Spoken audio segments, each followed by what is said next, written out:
Is the fight against corruption in South Africa more effective now than before the State Capture Commission? This was the title of Zondo's address at this conference.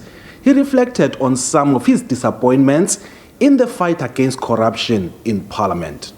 We will remember that part of what weakened our system was that Parliament did not do what they were supposed to do for many years when they were called upon to please establish a public hearing to investigate as Parliament allegations of state capture. And when Parliament did not do that, they did not put the interests of the country first. Indeed, they put other interests first.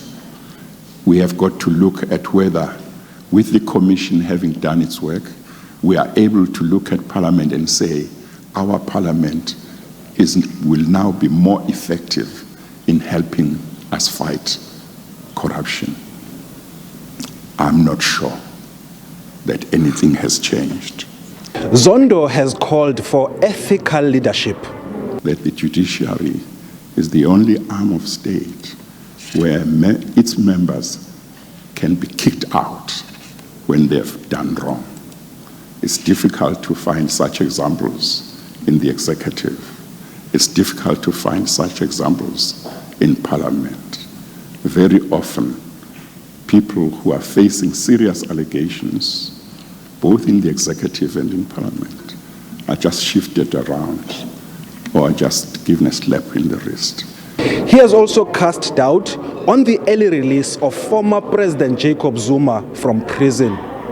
It is the judiciary that made sure that when some irregularities were done to release a former president from prison, it is the judiciary which declared that that release was unlawful.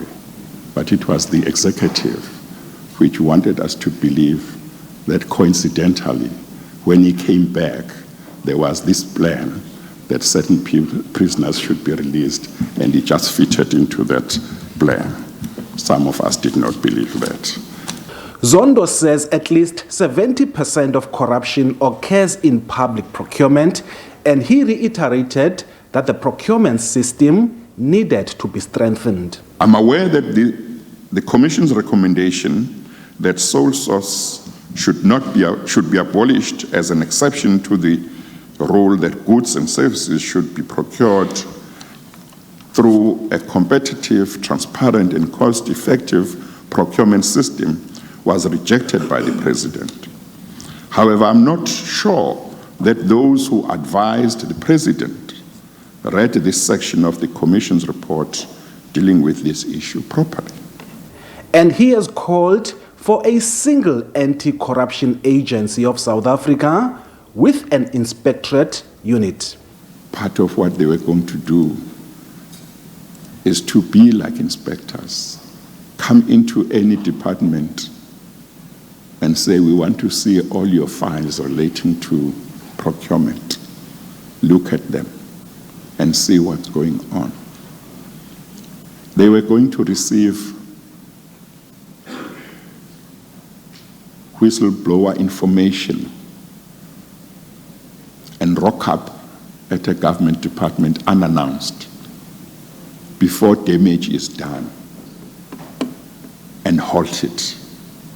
President Cyril Ramaphosa is expected to address this conference on Thursday. Ulelani Philip, SABC News, Cape Town.